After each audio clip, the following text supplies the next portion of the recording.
Starting out the series, Lurk Patrol versus Match Ready Dive West here. I'm curious to see what Match Ready will prioritize here. And Ash, actually, if you'd like, you can go ahead and whenever you feel like it, you can set up predictions. I think it's /predictions. If you want to give that a try, set it up yourself. If you don't mind. If you can't, just let me know. I'll set it up. But while you're here, also see if we can get that rolling here. I'd really love to get that love to get that going. Also, yeah, thank you, appreciate it. Yeah, and ban those too. we don't want those here. All right, so we do get an Uther first pick ban here.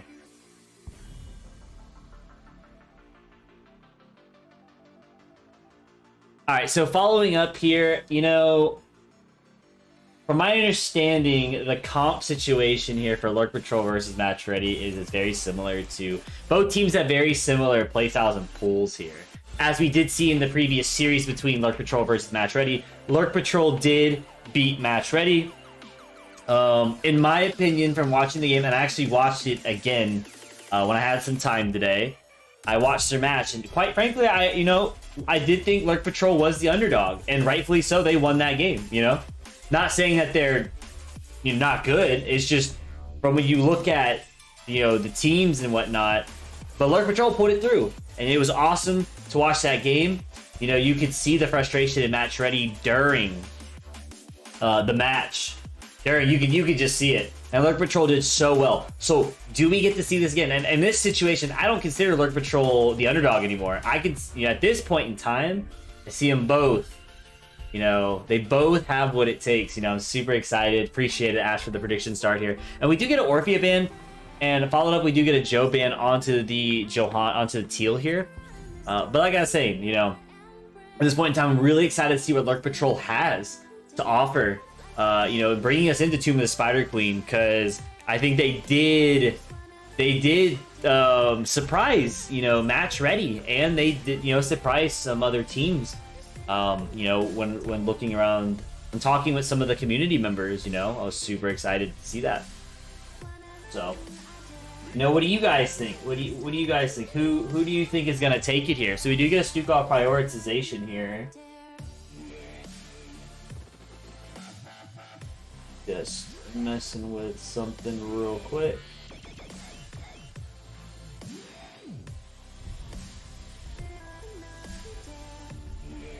But I am excited to see. Sorry, making sure my equipment over there is good. So we do get a Garrosh and a Malfurion. I do like seeing this. A flip into a Root and now Sleep. Nice 4-second if you use the entire duration. But still, great setup potential for Garrosh here. Maybe we, we'll see the... maybe we'll get a Greymane out for, the Varian taunt combo here if played correctly. We can also see a Maiev here, but with Garrosh, as we have seen, Garrosh has done very well against the Maiev. And no, we do not get a Maiev, we get a Lunara, as we saw yesterday. I got faith in Match Ready. They played well yesterday. They did play well yesterday. But I will not count out Lurk Patrol. That was a mistake of mine, and my apologies, Lurk Patrol, because now all eyes are on you guys. I am excited, like I was saying, and gonna keep saying it. Excited to see what you guys have. I am excited here. So we do get the Li Ming ban, which I guess on Tomb of the Spider Queen, Li Ming's not terrible, but they clearly have done their research, and that's obviously a good sign, right? You've done your research on your team here. You know that the other mage pick here is Li Ming for Cold Fashion. So do we see a Kerrigan potentially in the arsenal of Cold Fashion? And yes, I do remember the Kael'thas for Gunny. I remember that was so funny, and their interview was amazing, guys. The interview for Lurk Patrol when they won that series against Match Ready, and I was like, "Oh, this Kael'thas got no balls." Gunny had all balls. You gotta respect the balls there. Gunny, my man. Let's see what you're looking at. So we get the Gul'dan. Oh, maybe we get the suck build all balls. And then you get a Leo take from Grace. So we may end up seeing the... I mean, you know, honestly, we could see a Diva. It's Mouthdale or Diva here. Unless I get curveballed again. But I am curious to see, do we get a Kerrigan though? We do. We do get a Kerrigan with Mouthdale. Which, you know, I actually like the Kerrigan pick here. You got, you know, 2 targets that are super good. And then we get the Maiev from Ace. Oh, guys. I don't know. Lurk Patrol's got a pretty good draft too. I like them both. I like them both. I'm not even gonna lie. I won't even pick on this one. But I really like both drafts here. Oh man, I really like both drafts. And maybe because I always say I like both drafts. But you know, when it comes to execution is what's most important. You have great wave clear. More or less, I would say more or less on the side of Lurk Patrol, but there's still a good wave clear on the side of Match Ready. But hey, look, Ace got 1, 2, 3, 4. Didn't see that. But you know, like I was saying, but then you also have Match Ready's comp, which is ETC Slide, or Kerrigan Stun comp into a Stukov Silence. You know, you still get potential, but for the side of Lurk Patrol, you have a Garrosh Flip. Lurk slows, Gul'dan slows, Maiev's pull. You know, you have a lot of things going for each team here. Great synergies overall. All right, guys, just as we always do, let's introduce both teams here. First off, we are going to start with Lurk Patrol here. On the blue team here, Malfurion being played by Ektar, Gul'dan being played by Gunny, Maiev being played by Ace, Garrosh being played by Broomboy, and Lurk being played by Harnock here. And for the side of Match Ready, we have Mouthdale being played by Grace, Lunar being played by Sugar Bear, ETC being played by Teal, Kerrigan being played by Cold Fashion, and Paper Wall being played by Stukov. For a quick second, I'm going to turn the music just a little bit down. It is a little loud than I would like. So, little quick absence here. All right, everyone, I am back. Make sure the camera is good. Perfect. Here, I have 2. Yeah, that's unfortunate because that one's just too good, the Emerald Dreams here. All right, so we are going to have your meet down middle. Let's see, do we get a first blood here in the first minute here? Harnock stepping up here, Broomboy now coming up, and ETC boops away the Garrosh here, which is good. Ace looking for the potential rotation or opportunity, and here we go. Garrosh holding the rotation here, Malfurion sitting close for any root, but they potentially will throw the ETC here. There should be a root. Silence onto ETC, but ETC will get a counter slide onto the Garrosh here, but oh, they missed it, but hit the Gul'dan. I didn't even see the Gul'dan there. I had no idea Gul'dan was there. His hitbox was so small. Wow, what am I missing here? Garrosh's body covered that. But Gul'dan is the first blood before a minute. Oh no.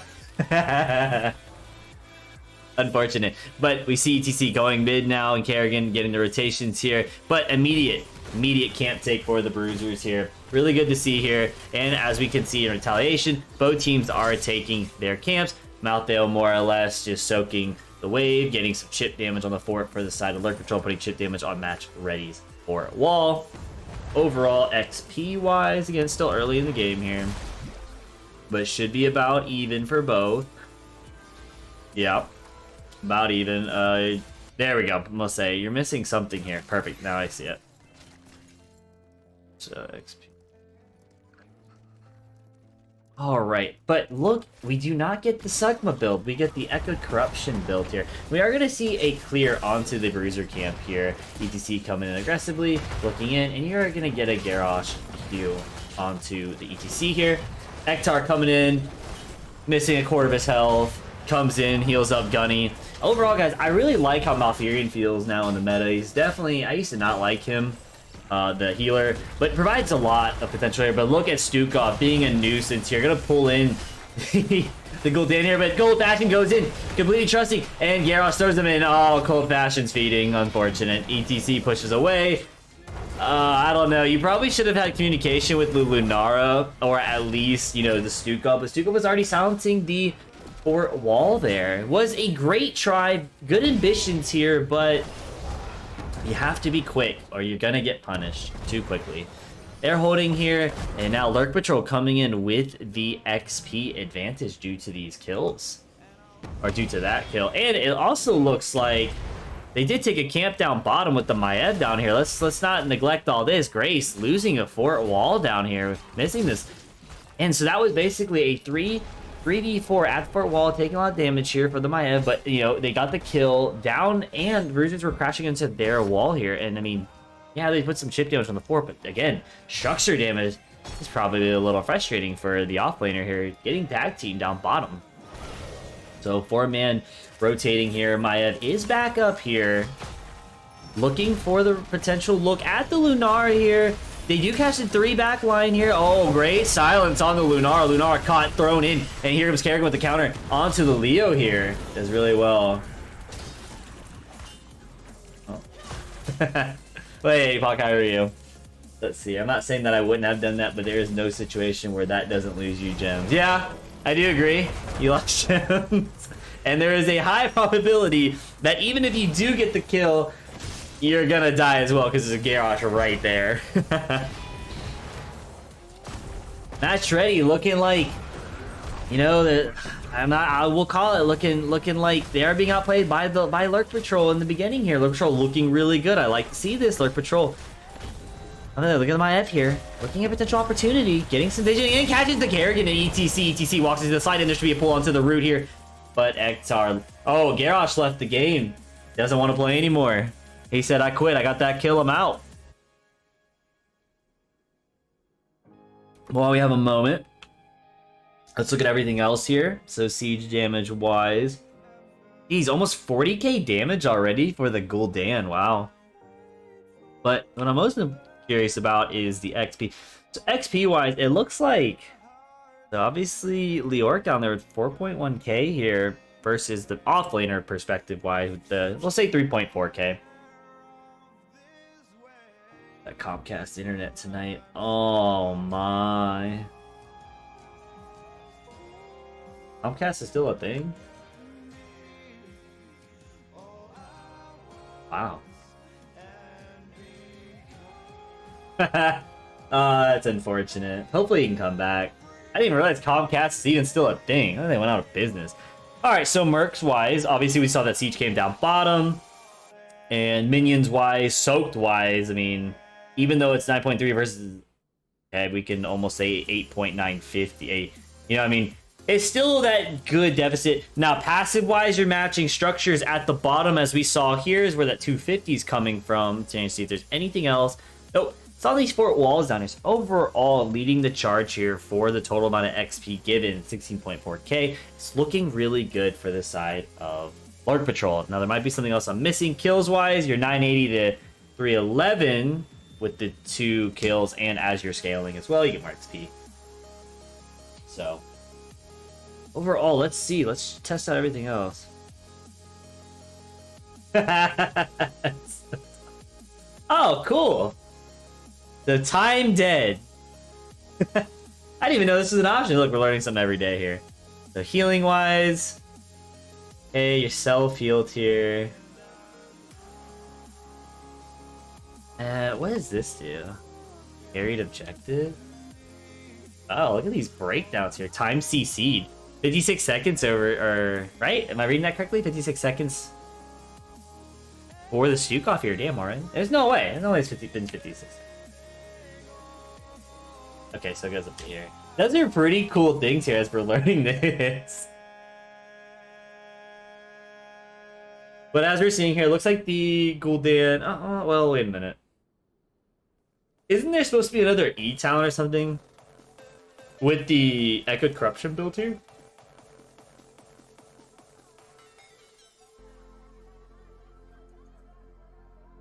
Okay, everything else looks pretty standard here as well when you're looking at talent-wise.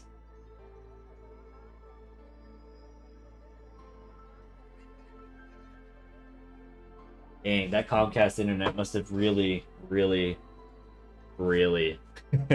not be good.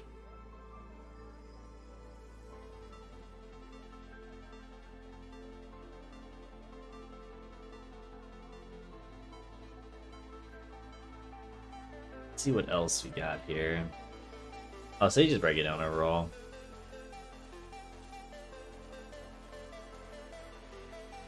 So gems wise too. Yeah, okay. So wish we could get rid of the messages here. Oh wait, that's free objective, right? We get to see that. Oh, here we go. Carried objective. Am I looking at that correctly? Okay, yeah, here we go. So it looks like obviously the blue web weavers were turned in. I did see 21 on the Lurk here. A little mouth boy down there. But typically though, if you can get a good defense on the first objective here, you typically have a double turn-in for the other team. But if you do get kills, if you're the first that turns in, you can get an immediate double turn-in as well. So it really just depends on how both teams, you know, even if you do get the first turn-in, it's kind of eh. But with these competitive matches, you want to turn in on rotation as much as you can, right?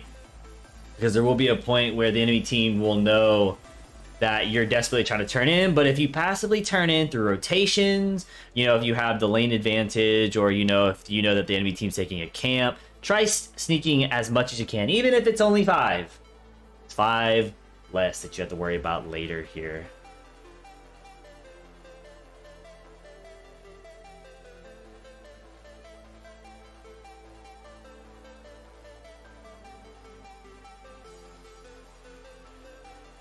But I'm still wondering though with Gunny. Suckbill was obviously not the potential option just because of the ETC and Kerrigan. It's pretty scary. Alright, they are ready. I am ready. Should be a countdown shortly. Appreciate the patience, everybody. Alright, we are back. Here comes the root. ETC still slides in. May have already been precasted, but doesn't hit anybody. Walks away. Blue waivers are down. This point, go inside Lurk Patrol if you need the tap. You can go and tap prior to this. And here comes an aggressive Maiev looking in. Catches the root. Again, catches Lunara. And ETC should not fall here. Sidesteps, but Lunara gets caught. Great stuff by Ace here, coming in hard and going back in. He wants more. Might look at the ETC because he took some damage here. Kerrigan kind of sitting back, seeing if Maiev goes in. I don't know. Risk it for the biscuit. Right? You might have been able to catch that ETC as well, because you still had trait for the Maiev. But here comes the damage up top here. Lunara is coming back up top, but top's gone.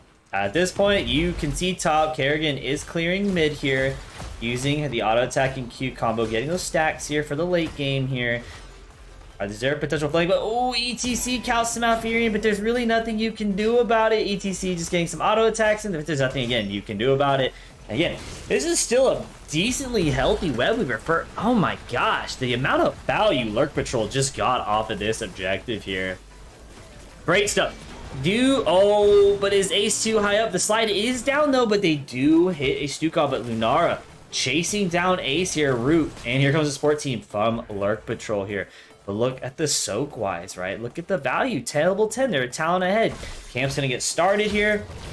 They did get 1 kill here, but they're gonna dump the turn. As I'm saying, when you have the advantage, just turn in what you can. You might as well turn in and dump and not worry about getting all 55 versus if your whole team just turns in, getting, oh, how did he miss that? That was really close. And they do get the mid for it as well, and ETC slides in, commits, and he falls. He is 100% dead here. Kerrigan going in, not respecting level 10 here, but they do get the silence and onto Ace here. Kerrigan did get feared in, and Twilighted Dream, she's gonna fall too. 19 gems, oh no. Side of match ready, they're losing way too many gems here. They have a nice turn in on the side of Lurk Patrol. Now they're looking, boss has been called.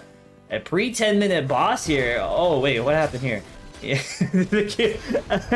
But I don't know, is this worth on the side of Lurk Patrol? Like, you don't want to take the boss or take your bruisers and turn in, but I guess eliminating this off the map, I guess, and I don't know. This does go to keep walls, so I'm just trying to justify this. They're both good options. It's just a semi-meat shield with your turn in. I mean, to be fair, right? Lurk Patrol looking good here though. Really, really happy to see. Again, as I was saying, the first time I watched, I thought they were the underdogs, but I was wrong. And here I am. I'm glad I respected it. I remember, and I'm glad I watched their game. Ace is playing really well, the Maiev player, doing really well. But looking at Ektar and the way that Ektar is using the roots here, doing really well to stop the engages on the side of Match Ready. Malfurion is a nuisance in that factor. Those roots, obviously, in general, have always been a thing, but it's even scarier if you get hit. So now Red Web Weavers are turned in, but boss goes top. You got the keep wall. Pre 10 minutes, you get the keep wall. You know what? I will say that boss, even though you didn't push, obviously, you didn't need to, is pretty worth it. Now you have an opportunity for a keep opportunity is what I'm trying to say. So now we have middle Web Weavers coming in. Garrosh throwing the ETC here. Could be a little scary because the combo's down for Garrosh here. Kerrigan coming in, but here's again the silence and root from Ektar. Well done, Ektar. Well done. Looking for the opportunity for the Kerrigan to peel for your team here as they just need to clear. Maybe even looking for opportunity to kill Kerrigan in future cases. But again, the fact that the Malfurion is playing that well, again, good job. Good stuff. So now we're seeing a very aggressive engage because they do see Lunar down bottom here. Lurk is coming up, and they're pushing away Match Ready. They're missing XP. Like, again, Match Ready really did not get much out of this, out of their red Web Weavers. I don't even know why I'm calling it Red Web Weavers. Out of their Web Weavers. Excuse me, guys. But let's see how Match Ready can come back in, because again, Lurk Patrol dominating this game number 1 here, looking good, taking their camps, right? And they can. The reason why is they are not worried about a turn-in for the side of Match Ready. Match Ready only has 36 out of 55 gems, but guess who does have turn-in? Lurk Patrol has 66 gems, and there's already 18 turned in. Ace just needs to dump his. Gunny, I mean, he just race to see who what was lecture, because math is hard, right? But good. Lurk Patrol dumps their gems. Caught Bruisers, getting the level 2 level lead. Level and a half, excuse me. But still, 13 talents is in favor of Lurk Patrol here. Match Ready, looking aggressive here. All you gotta do, guys, is just clear here, right? You're gonna lose bottom for it, obviously, but protect your keeps at this point. Game still isn't over, because keeps are still up. But Lurk Patrol controlling the game here, controlling the XP, controlling everything about the game here, and looking really good. So look at the total XP difference. It's almost a 10k difference. That's pretty nutty. What was the kill difference? Wow, 2.8k heroes to 311. Jesus. All right, Gunny poking them down with the Q here, and doing a lot of damage here with this poke build that he has here. It's still respectable, doing very well. Kind of see the, here we go, hero damage. So almost 20k damage, or now 20k damage, but we do get some chip damage onto here. But guys, look, top 4, it's gone, and it's now post 10 minutes, but still 10 minutes in. Now you're focusing bottom because now you just have 2 top. They see this, and man, Match Ready is on the back, but Garrosh holding back to see if there's going to be an engage. And now side of Lurk Patrol, get your 16 talents here.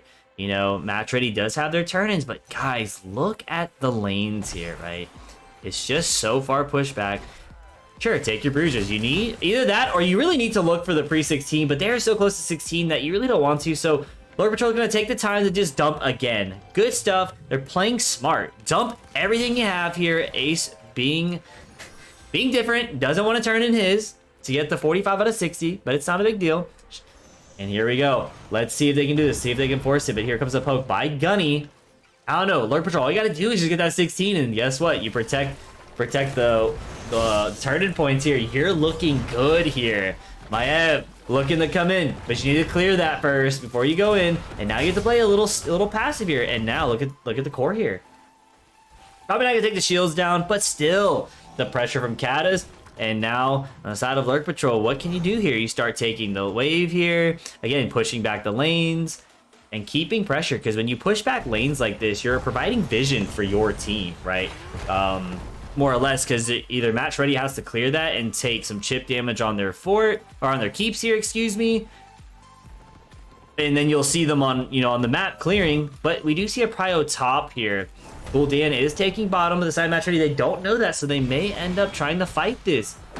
No commitment, because again, they don't know that Gul'dan is there, but Lurk misses his Entomb here, which will be a nuisance if this game makes it to 20. But again, as you guys saw, Ektar with the Malfurion rooting down. When Kerrigan goes in, roots coming down. That's a very, very good rule of thumb here. Oh, Maev catches cold fashion, but there's a stasis here. ETC gets caught as well, but Gyarados should be throwing in maybe Stukov. No, catches two in the back line, but here comes the root. They're forcing the pre-16 fight. ETC is going to try desperately moshing, but here comes a Twilight Dream. And oh, this is looking like a one. It might be a two-man. Lurk is on the Malthus. Malthus has 26 gem. No, Malthus should fall here. Great job by Gunny. Fearing the Stukov down. This is a 4-man team wipe. Stukov doing whatever he can to silence here. This is huge. This is devastating for match ready. At this point, they're looking to take the key. Honestly, they're probably looking to end here. They don't really need to do anything. No, this is, if they pull the end off here, which I do think they can semi-pull, they could potentially wipe here. ETC will be up soon. Lunara doing so much damage.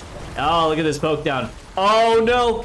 Oh, this is gonna be close. He needs to. Oh, doesn't live. Unlucky. ETC gets taunted. Here comes the team inside of match ready. They can't end, but this might be the wipe. This might be a throw. Can they end it? Can they kill Lurk Patrol or ETC? Trying to kill. Oh, you just gotta shoot. Honestly, at this point, Lurk Patrol, you need to end for this core. Everyone needs to commit here. Everyone needs to go in and do this. You can do this, Lurk Patrol, I believe. Gunny just hit the core. You're so much damage. Look at 9, 6, 5, 3, 2, 1, 0. It is Lurk Patrol taking the win. Free 15 minutes, guys.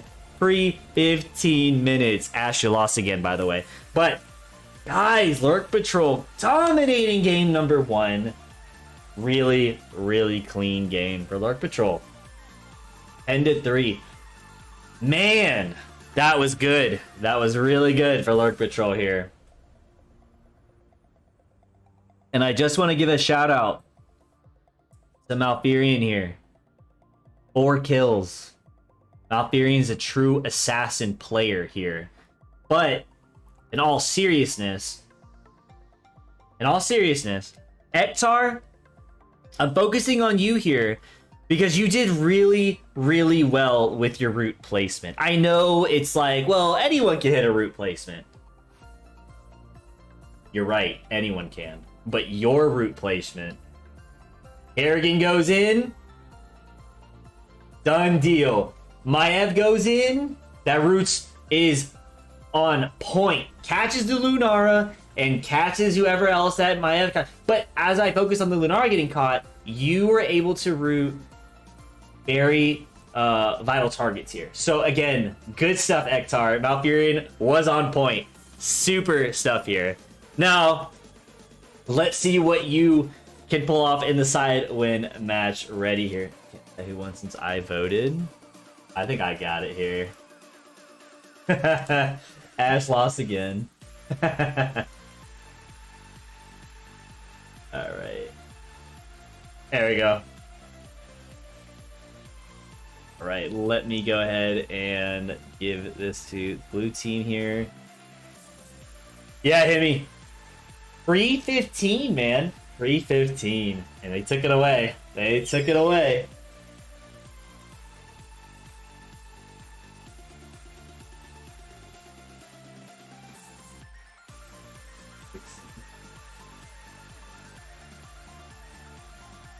All right, let's see where Match Ready will be taking us next here. So let's look at the bans here. So Tomb of Spider-Queen was picked. So we do have Dragonshire. We have Tomb, Dragonshire, Infernal, right? Those are the 3 in my head that I can see Match Ready taking us here. Now, the top 2 that I can see is D-Shire and Towers. No, well, I don't know. It's really hard because Infernal is still pretty solid map for the side of Match Ready. They do really like that map as well. It really fits into their comp style.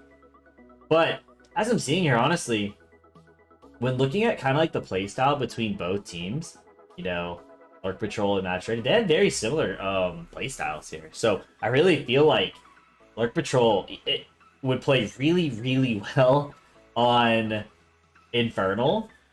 I'm not saying they wouldn't play well on any map, but I feel like one of the maps that they'd probably like to be taken to is Infernal here. All right, let's see what we're being taken to here. All right, so we are being taken to Dragonshire here. Match Ready has selected Dragonshire here for game number 2, and I will update that in a second here. The wins. So Lurk Patrol 1-0 here.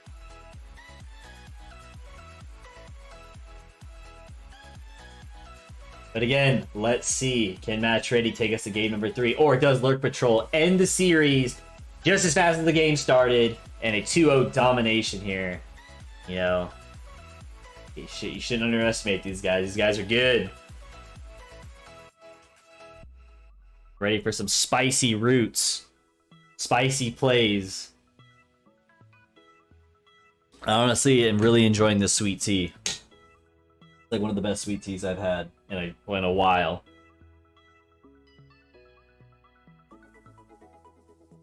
So comp-wise here, you know, I'm trying to think, because when you compare both teams, again, both teams have very similar comps, right? Like they both play similar heroes, as you know, as I have seen in the statistics for Lurk Patrol. It's very similar. Obviously, the tanks are a little different. Garrosh pretty solid, pretty solid. But you know, I'm telling you guys, the underrated hero of that game was the Malfurion. Was not respected.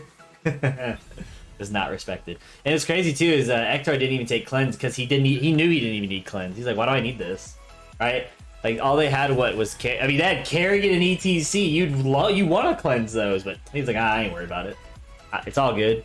You can take my teammates in there. I don't care. I'm just gonna root you down. Ash, if you can go ahead and put the predictions up again. Yeah, lose your points. Lose all your points. So we do get a Uther first ban by the side of Match Ready. Now let's see what Lurk Patrol decides to do here.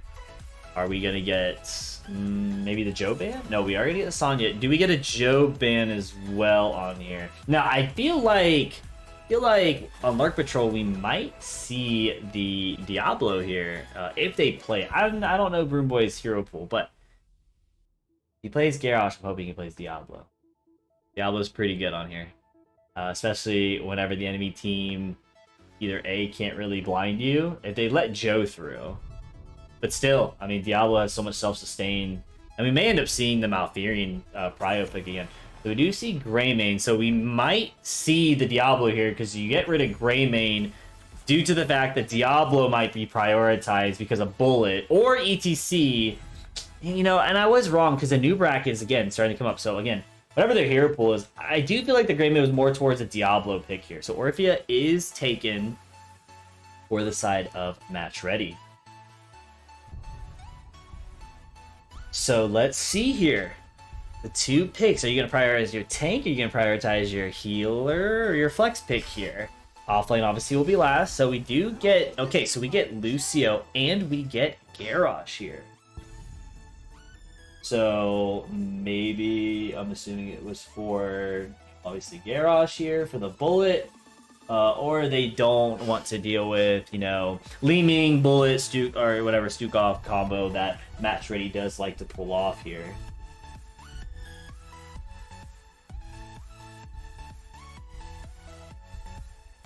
Alright.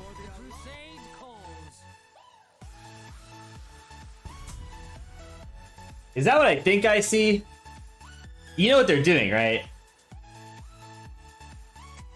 That's an Anduin Light Bomb. That's 100% Anduin Light Bomb. That is a Falling Sword Light Bomb here. I don't see any other way. Like, why would you not do that? You wouldn't go the other one when you have a Lucio and Garrosh in their team. Oh, God. So they get rid of the Tracer pick here. They are paying attention here. They are paying attention. Wow, Lurk Patrol. I don't even know why I'm acting like I'm impressed. Obviously I expected this clearly, right?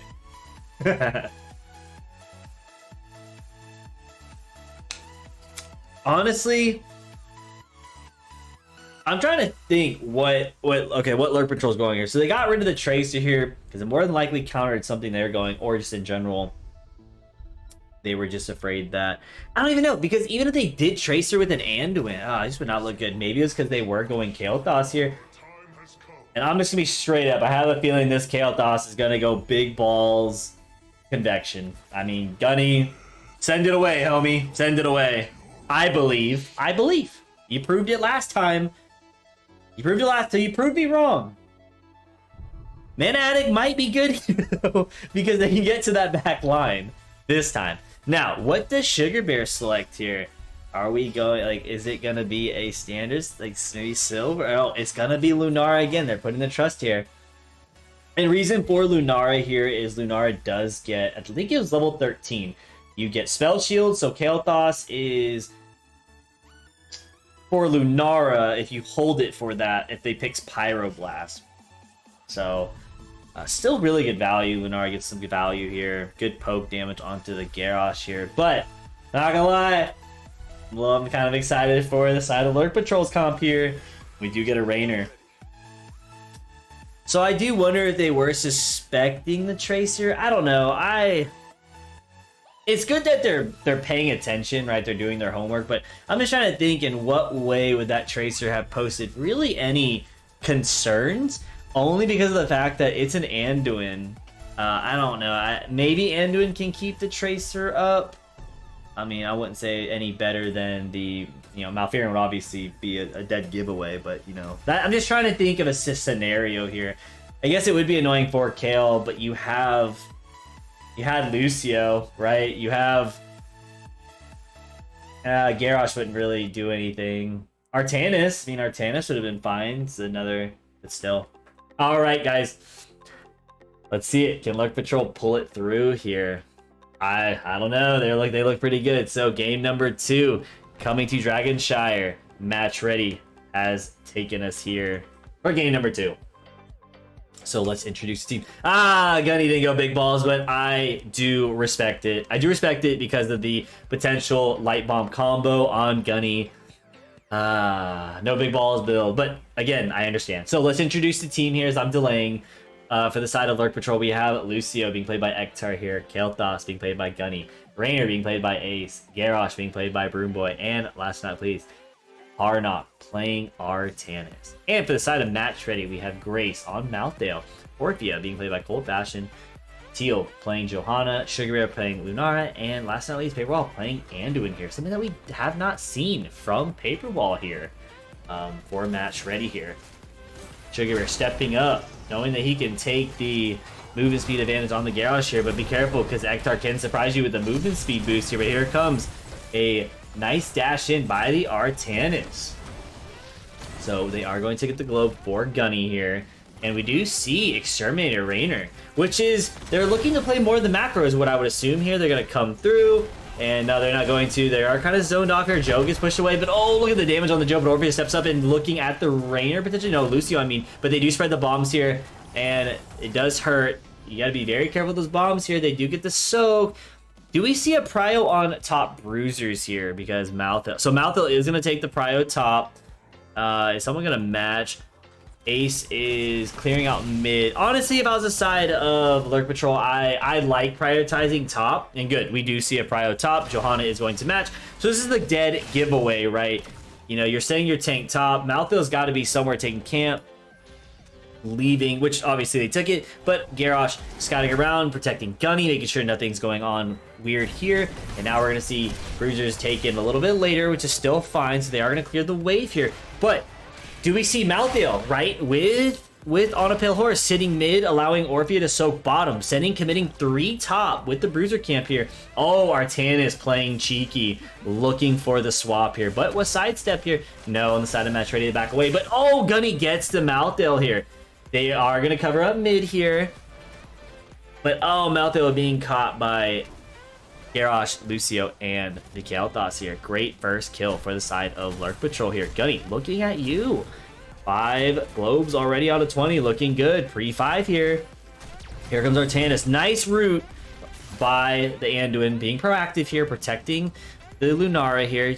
And now you got to clear this, right? So you're going to have one in each lane here. Lucio looking in mid. Joe sitting mid for the soak here. Gunny going to play it quick. You need to get your globes ASAP if you can. Gives you good mana here, but you are going to see a 1v1 duel here for a minute. But here comes Lunara, and Artanis knows it. Artanis just needs to kind of back up, but Malthael body blocking. This is a lot of damage here. If you can get this pick, this is huge here. Yeah, they're going to get the Artanis here. No swap, but they do get the kill here, and there should be a stop right here for Joe if anyone's there. They do get the bottom camp here, but still, a great pick on the side of Match Ready. slowing out the offlaner here. Great body blocks here. But here comes Lurk Patrol responding. We're just going to go take your camp here. Because they do see on the side of Match Ready that they are in lane. And with Exterminator, you can do this. They are bullying the siege, as you can see, with the 3 camps taken. And they are running down Lunara. But it's going to be hard. They got to protect mid here. And now you're going to see a Prio back up top with the Artanis. And here comes a Hazard ping here. They do know someone's coming. Artanis clearing. And here we go, a duel. 1v1. Let's see how it goes here. We do see 3 bottom side Match Ready, but let's see who wins this here. Oh, Malthael does see the Rainer. Rainer going for the flank here, coming for the revenge. And oh, Grace trying to juke and drive as long as he can. We're seeing the Artanis. Oh, does he get away? He does get away. Great jukes by Grace here, reading the play here, allowing Rainer to not get the value for the 2v1 trade here, and hopefully giving value for the 4-man down bottom to do something else. As we did, I didn't get to see it because I was too busy watching to see how Grace played it, but was played. Well done, Grace. Well done. And so now you have pressure on the wave here. Heals coming in.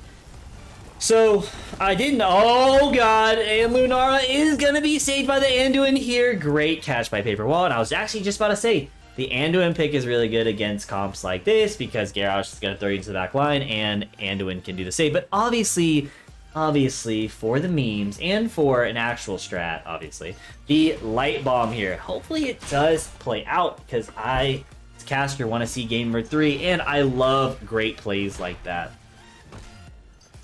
I would have won that 1v2, I don't doubt you.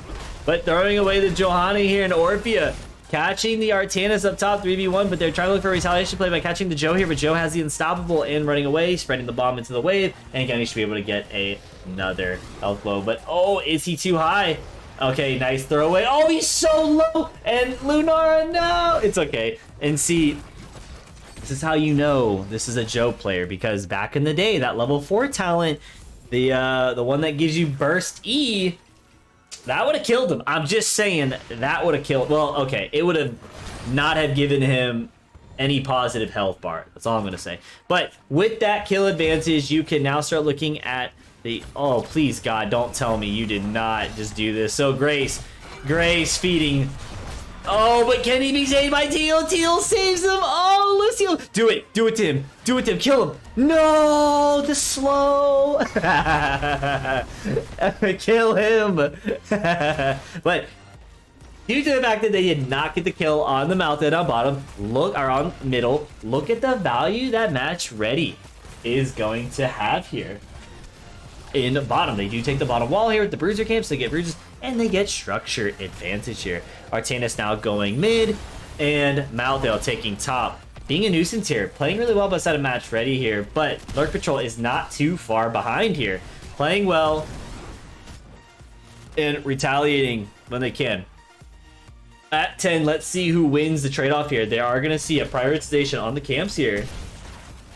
As with Exterminator, as you should. And Gunny, looking really good. Pre-10, gotta get that Mana Addict done. Good stuff by the side of Lurk Patrol, prioritizing here.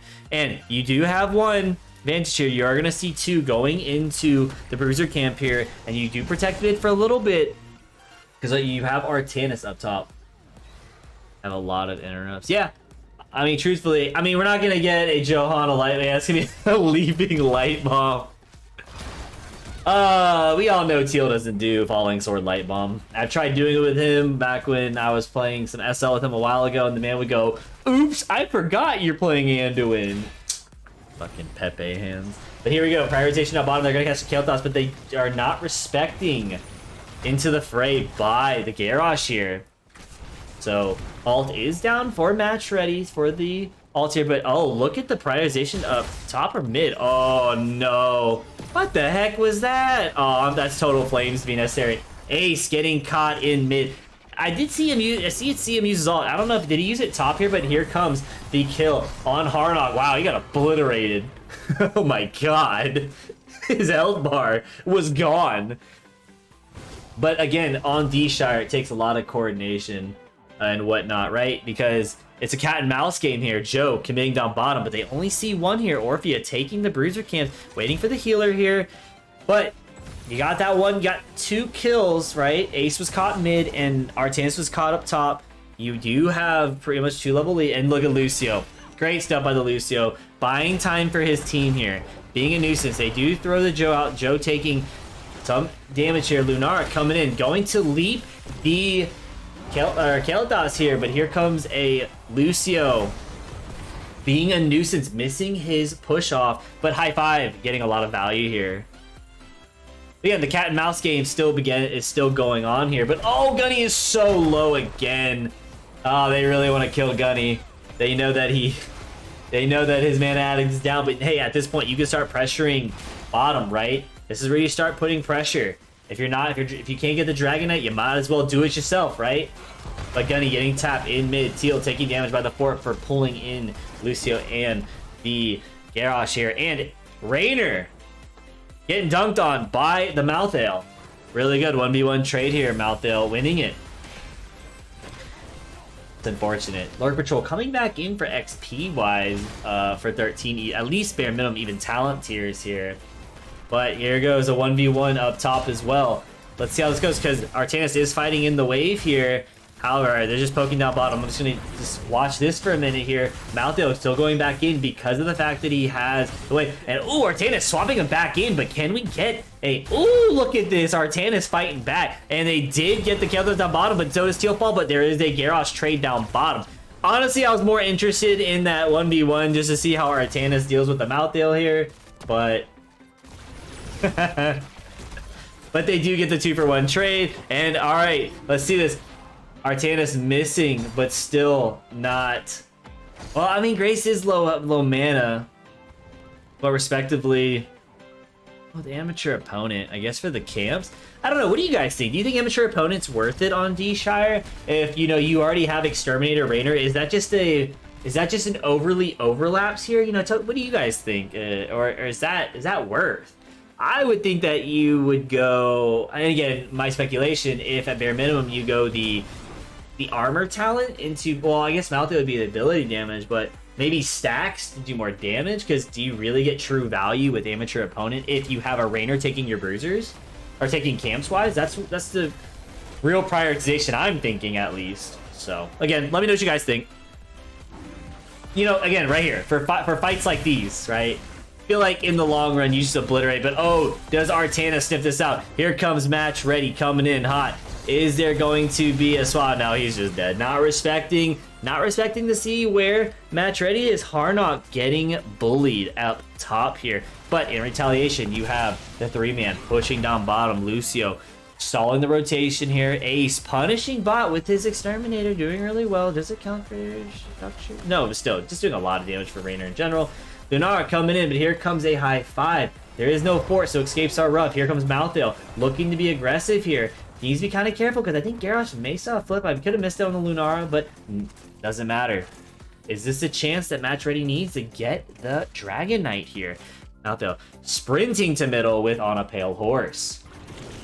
Ready to cap here, and they are going to concede it with the Bruiser cap here. Oh, they get it anyway. I was like thinking, is Paper just gonna ult this? Like, I don't know. I have a feeling if Paper just raw ulted that, would the risk would have been worth it? I'm just curious. So here we go.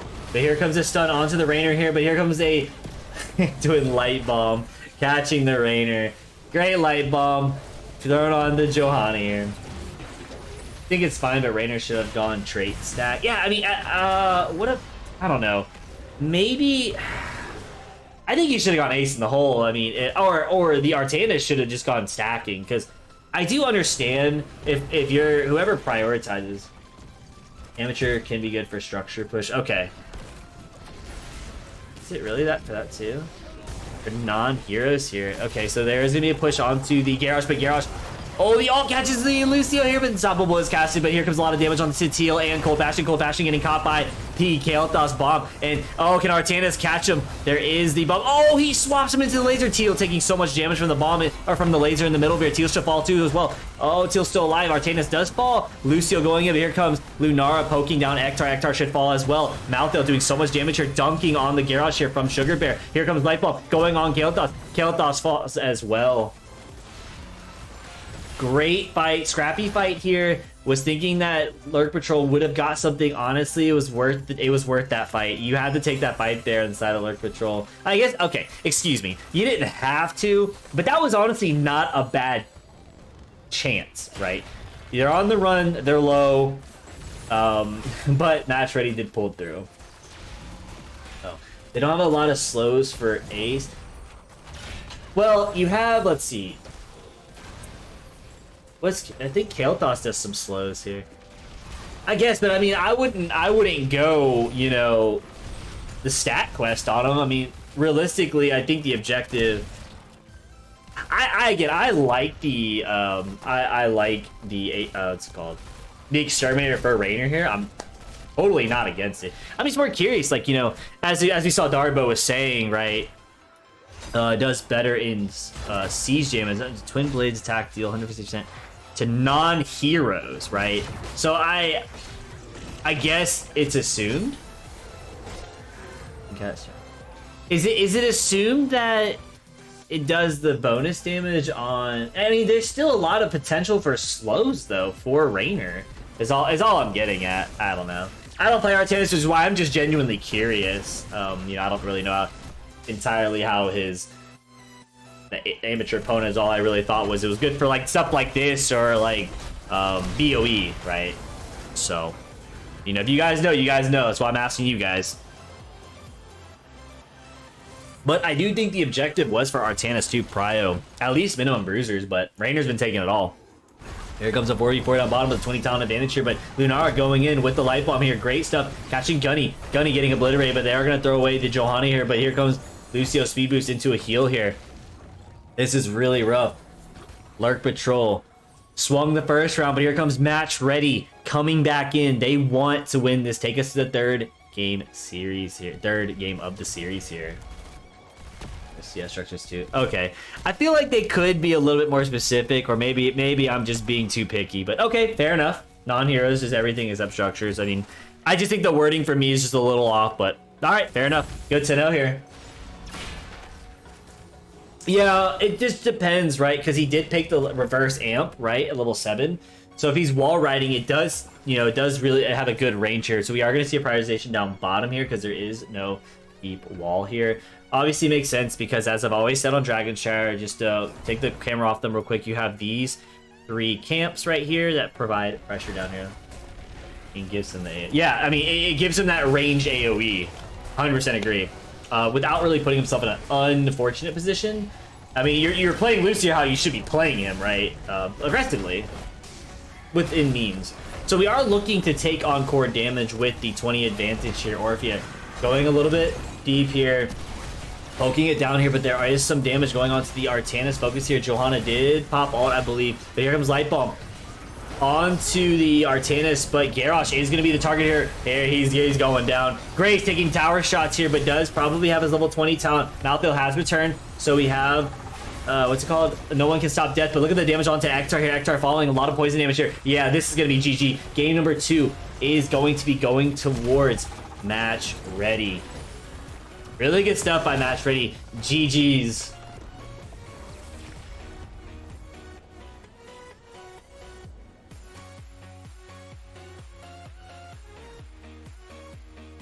Great comeback game for Match Ready, guys. Great comeback game. We'll look at the stats here. Talents here. I mean, pretty dominating on the stat sheet wise. Grace popping off here with his throwing 2 deaths, of course, as we have to call that out every time. But look at the damage lead, right? For the offlaner. Like, this is nuts. Harnock just having a rough time in the off lane. You know, soak wise, not too far off, but still, it was really the deaths that really punished. That really punished them. But great game for Match Ready. Taking that and taking us to game number 3. Really exciting. I've always liked going to game number 3. So let's go ahead and do update this.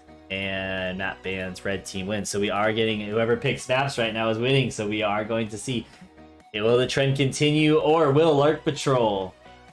Will Match Ready get redemption on Lurk Patrol? Or will Lurk Patrol say, nah, just kidding. Just kidding. We trolled game number 2. We're going to beat you for real. But I'm excited to see what Lurk Patrol brought. I really did like the idea of trying to overload the map on Dragon Child. They tried the macro attempt here for Lurk Patroller. And at first, I really felt like it was working. There was just some unfortunate picks in the early game onto the offlaner that really made Lurk Patrol have to compensate for that. I mean, to be fair, the Harnock Artanis had a rough time taking those fights and taking the fights onto the Malthael, and every offlaner's worst nightmare is seeing their whole team rotate on you. I mean, truthfully, it is. It's unforgivable. It's unfortunate. So here we go. Let's see. So we are going to Towers of Doom. Match ready. Selected that. Make sure I take this here. Towers of Doom selected by Match ready. So here we go. Towers of Doom, a really good end map for the series here. For the series. I think this is a well-rounded map for this. Good coordination for the teams. Just like Dragon Chara, you can prio bottom with those sappers, and you can punish team.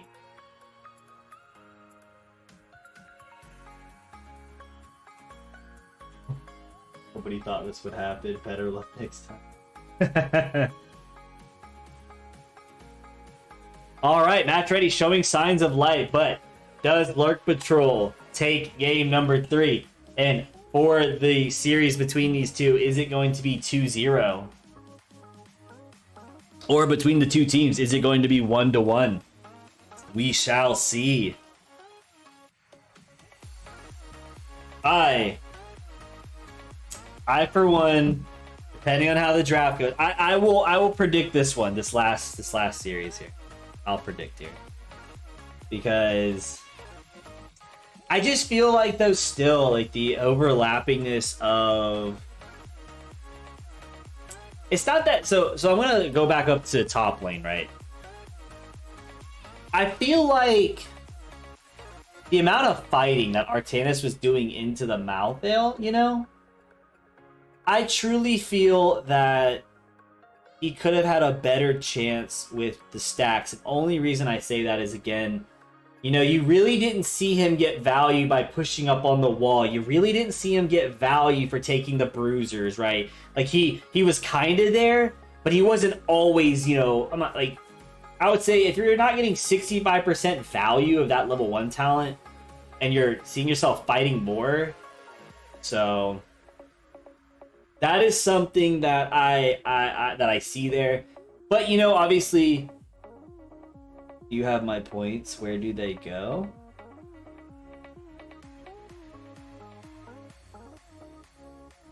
Hold on. Let me see.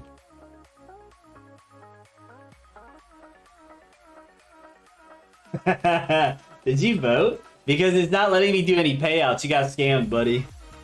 There's no payout. There's only 2 votes and it was to Lurk Patrol. Nobody voted for match ready.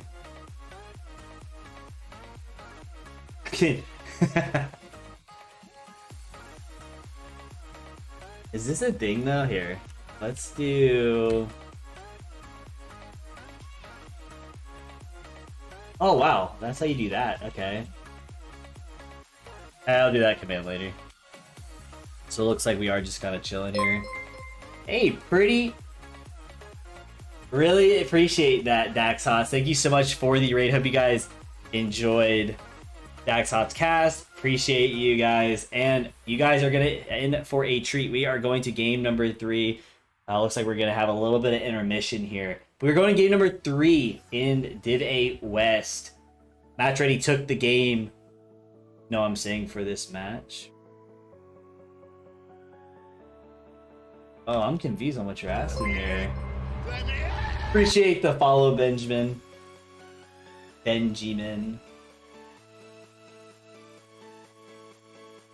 But thanks again, Dax.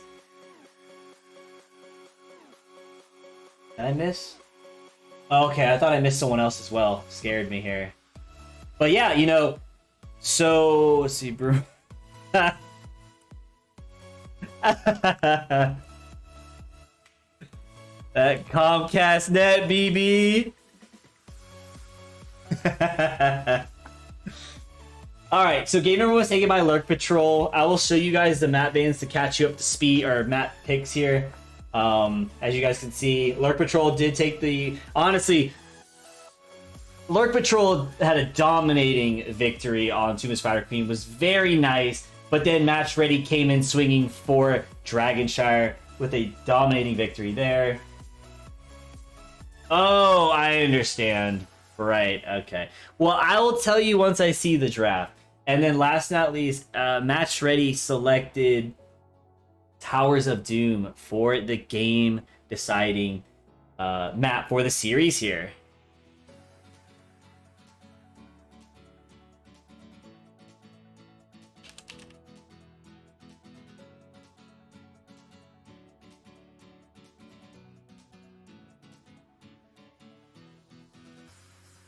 But like I said, once we see the draft is when I'll decide.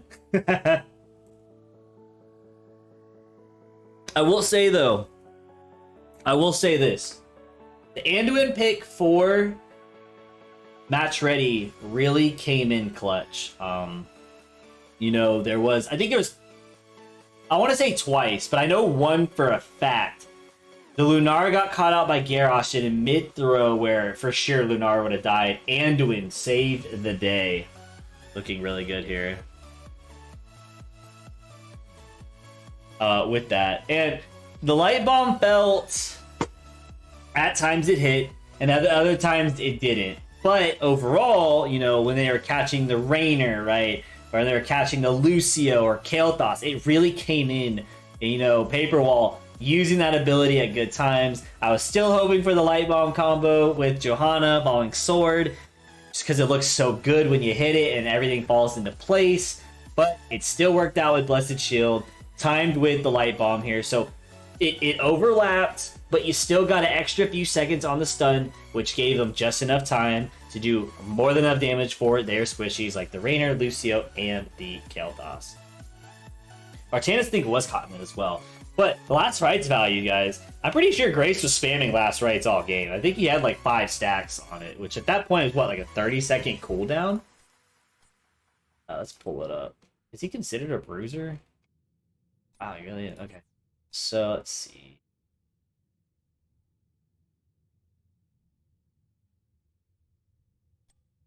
$25-second reduction there. That's pretty good here.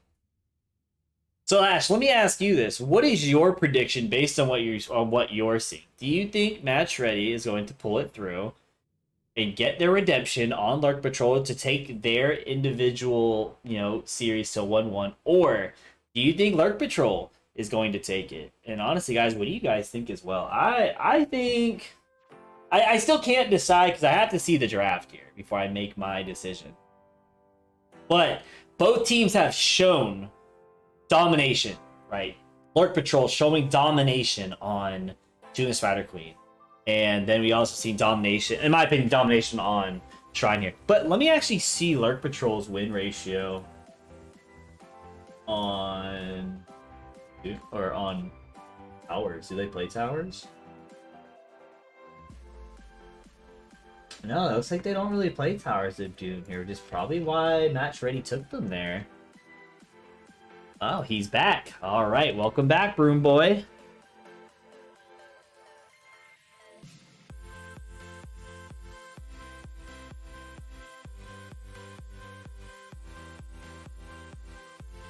Hope you put a roided hamster in there. That thing will not die.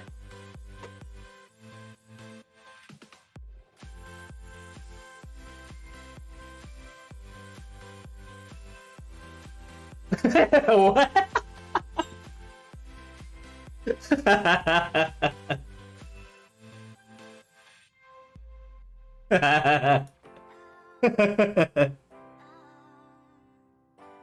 I don't think a hamster could live out there in your igloo. Able to protect Gunny, and they would have won however. Oh, big rip. Then they will win however. Match Ready is really great. Scraping fights. Yeah, I do agree. And I do remember in the last interview with they were saying, I mean, it's kind of one of those things where you protect Gunny and Gunny produces, you know? That's probably why y'all have Comcast with your igloos. I am ready. Hopefully Match Ready is ready as well. The igloo. That's awesome. Alright, everybody. Last game of the night here. Game number 3. Going to Towers of Doom. Selected by Match Ready with their win over Lurk Patrol on Dragonshire here. Oh, I am excited for this one. It's always good. Towers of Doom is a map that gets very exciting. It can be exciting, or it can be a complete domination. And we are going to see an immediate Sonya ban towards the side of Lurk Patrol with their first pick here. Now, let's see. Do we just get the standard bans that Match Ready will do? You know, will they get rid of the Maiev here, or will they take the Maiev here? But if they don't, if they don't ban the Maiev, okay, so we do get the ban on Maiev. I was going to say, if they do not ban the Maiev, maybe they will prioritize Maiev. Alright, they do not want to deal with that. So they may end up playing Lunara again. I mean, Wisp is it's going well for them. They have Wisp, they have, you know, the Vision. And Lunara is becoming one of those things where a lot of teams are not prepared for it. So maybe after this series, a lot of teams will start paying attention to if Lunara needs to be banned. So we do get a Malthael ban, which does leave Grace to have Leo open. Maybe they will prioritize the maybe they'll prioritize the off lane early for the side of Lurk Patrol to put Grace on a different off laner that has not been seen before. So I mean, honestly, looking at Sonya and Malthael ban, I mean, you're getting the off lane ban here.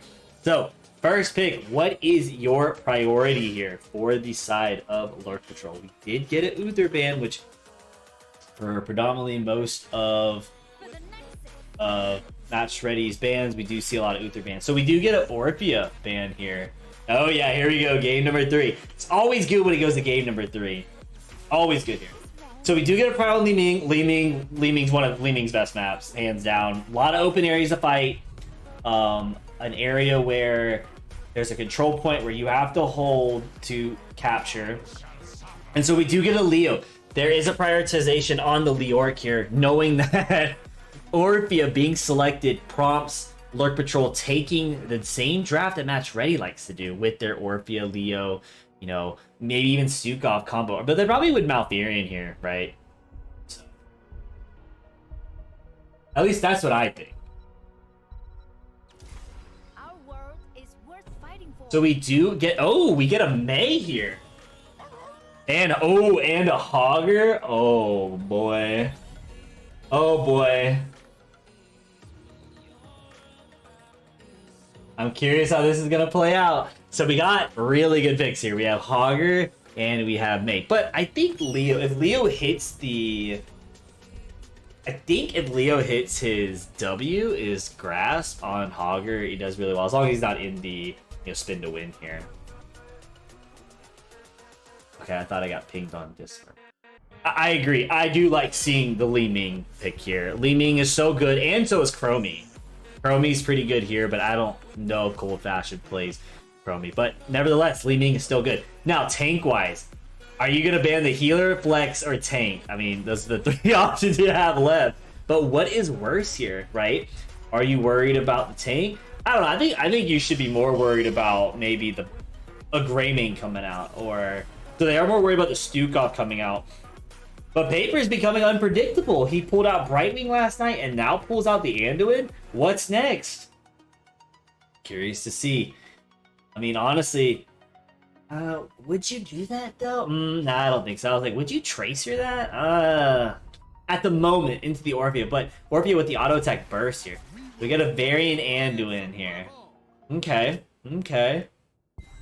So they're putting the trust into the Anduin here. They like the way that was played. It gives good roots if played correctly here. I mean, basically, so you get a Variant Taunt into root from the Anduin. So I do feel like we are going to get a Greymane here. Maybe. But I'm trying to think how Hogger and May play into that, right? If played correctly, Greymane could be countered. Let the Inquisition commence. They play Whitemane. Oh, that character is busted. That character is so busted. So no Greymane, we do get a Sylvanas. Completely understand. Oh god, oh god. I have to pick. I said I was gonna pick. Oh man, it's because of Whitemane, I'm gonna have to go Lurk Patrol. I'm sorry, Match Ready, but I do. If Whitemane is played correctly as a busted hero, it's just busted. Put my points towards Lurk Patrol. I'm sorry to go against Match Ready. It's just if Whitemane is played correctly, but if Whitemane is not played correctly, Lurk Patrol loses.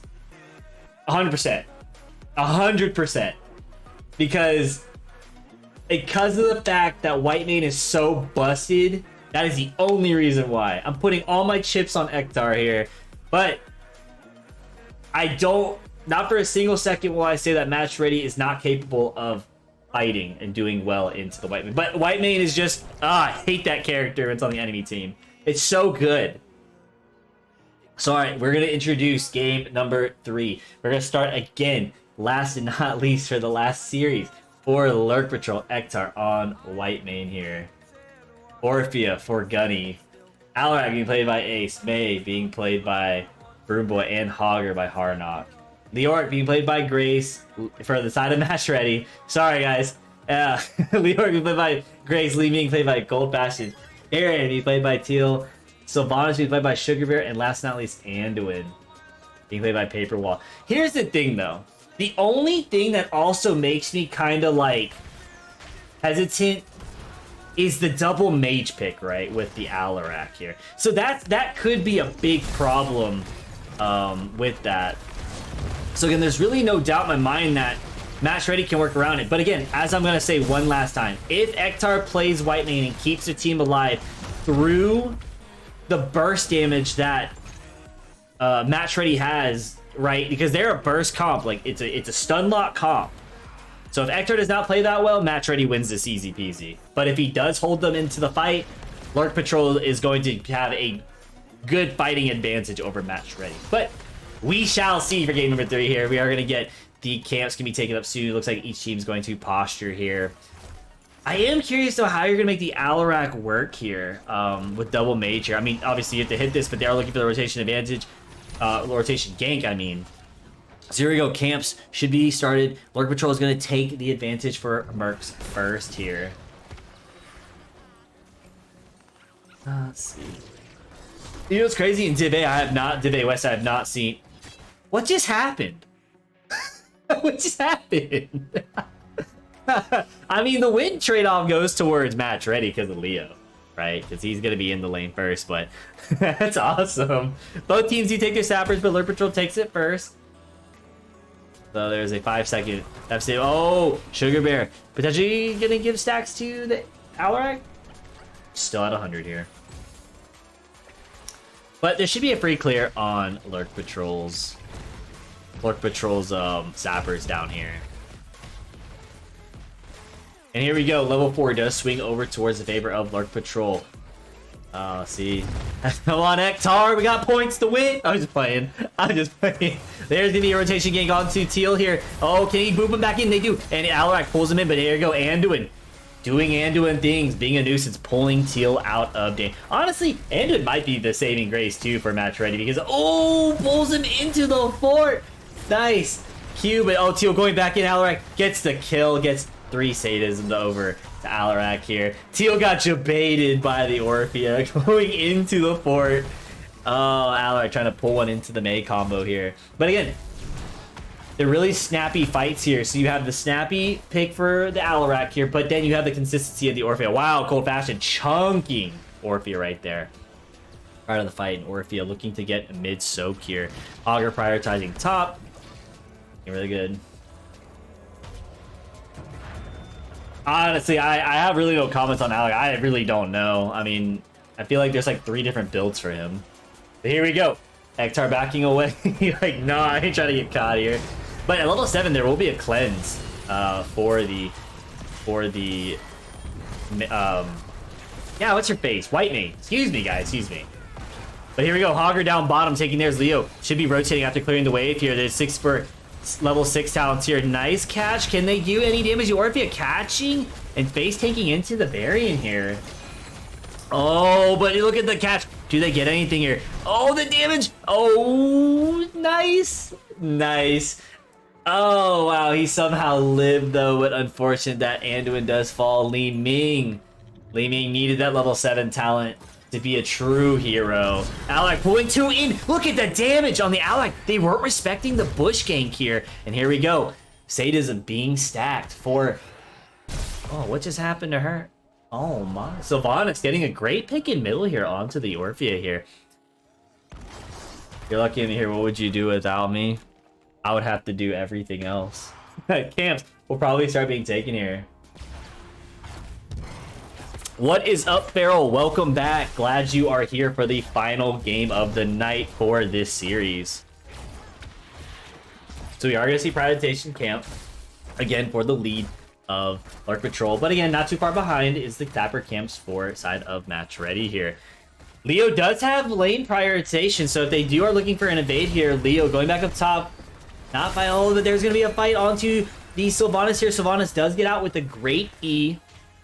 Well, with nice unstoppable, so she does not caught in Blizzard here, but Match Ready poking down the Sappers here. Augur rotating down mid. They're both in mid here, doing the really boring stuff up the offlaners. Boss is now up for this map. 5 minutes is in. Here it goes. Sugar Bear getting caught. Really a lot of damage being put in, but here comes a taunt on to Ace here, but look at White Mane healing him back up. Here comes Orphea. Looking at it. But again, this is what I'm talking about. In the late game, whenever everything is said and done, right? When everything is said and done, that's the thing. Oh no, Cold Fashion committing really hard in. And they are going to focus on the Sylvanas here and Varian. There's 2 different target comps here, but Sylvanas should fall next. But again, this is what I'm talking about. If the White Man can keep the team up after the monster damage that Match Ready can put up, guys. It's gonna be, and at level 10 it gets worse. It gets worse. It gets worse. Why means busted. But Anduin though, let's talk about Anduin now. Anduin giving Match Ready another chance at the fight, because when someone's caught, you have the great pull, the great it's a game changer if played correctly, right? Which I think Anduin honestly should be a healer pool for the side of Match Ready, due to the fact that you could save your teammates if they're overextended. So here we go. They're now putting pressure down bottom, but Match Ready using their 10s here with the advantage of Leo. They are trying to push the Sylvanas here, but here comes the ult onto the White Mane. White Mane being targeted here, which makes perfect sense. You need to focus the White Mane, but here comes Ice Wall drop, but here comes Lurk dropping the wall here, and they should take Sadism here. Sadism will fall for Ace here. Here we go. Match Ready taking the comeback here, but Gunny super low. Nice stuff. This is a 4-minute whoa. Where you going, buddy? You can't do anything. Match Ready forcing it onto the White Mane, and there we go. That's the biggest disadvantage of White Mane, though. Glad to see Match Ready exploiting it regardless. Ektar was caught in the middle of that team fight. And if you can catch the White Mane and not let her heal, obviously your team is going to fall. As I was saying. That's what I was always saying. But yeah, I agree with you, Ash. Paperwall is playing Anduin well, saving his team. And now you can start putting prioritization potentially on the bottom camp here because, well... that has to load in, but oh, here comes a fight. Potentially, oh, Leo is down, so Hogger is still top. And, you know, for the side of Lurk Patrol, you know, you understand, we can't force this. We don't know where Leo's at. Hogger's obviously top. And Leo, there might be a trade where Leo goes for the fight here. I take it, but honestly, I'd go for the trade here. He is called Anduin for a reason. Fair, that's fair. So, Leo making Hogger miss another soak mid. Here we go, Match Ready. Good stuff. Holding the potential here, but oh, taunt might be cast here, might be already being casted here, but oh, they do pull in Teal. And Gunny super low. But Orphea or the White Mane can heal it back up here. And as I was saying, you know, for Lurk Patrol, you know, with the mage comp that they have, you know, there needs to be some sustained damage here, and I really feel like they're really relying on the Alarak combo with the Mayblaze. So they do some poke damage on Sugar, but here comes a taunt immediately onto the Alarak, but a nice wailing arrow From the back line, but here comes Teal going in, but great drop of heal for Whitemane with the Anduin Light Bomb. And here it goes, Teal super low, but gets pulled away by Anduin here. So again, another re-engage by Teal. Teal getting low, but oh, Ektar in a very dangerous situation here. But does Cold Fashion get punished here? They are looking at Teal, but man, good stuff by Cold Fashion. Looking for the opportunity, could have almost obliterated, honestly, almost obliterated the Whitemane there for being basically soloed out. Good look for Cold Fashion here. All right, I see a Hydrate. I got you, Farrell. I'm still surprised I still have some sweet tea left. Here we go. Lurk Patrol on the back foot here with the lanes here. 13-13. So Wise is not bad. Varian went to go top or went to back, but here goes Taunt onto the Varian, but here onto the Alarak here, but immediate unstoppable. They're looking to catch Sylvanas here. Whitemane trying to back up support here. Yeah, I mean, here's the thing though. Whitemane's just, Match Ready's playing really good against Whitemane, right? They're putting so much pressure on Whitemane, which is really good, but oh, Whitemane's so far back, and Hogger gets caught here. Oh no, all is dropped. But again, as I said, it really matters if you play the Whitemane correctly. Whitemane on the side here, and use all. Gunny does fall too. This is looking really big for the side of Match Ready. Broom Boy may be the next one. Ektar taking so much damage, gets taunted, obliterated here. Alarak looking good.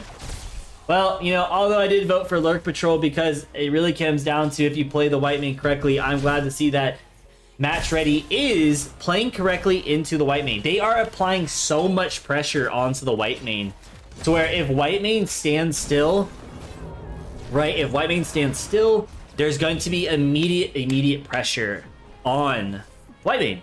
And, you know, I don't really see, you know, you only get to see Match Ready play into a Whitemane surreal, so, but again, doesn't matter. They're playing really well here.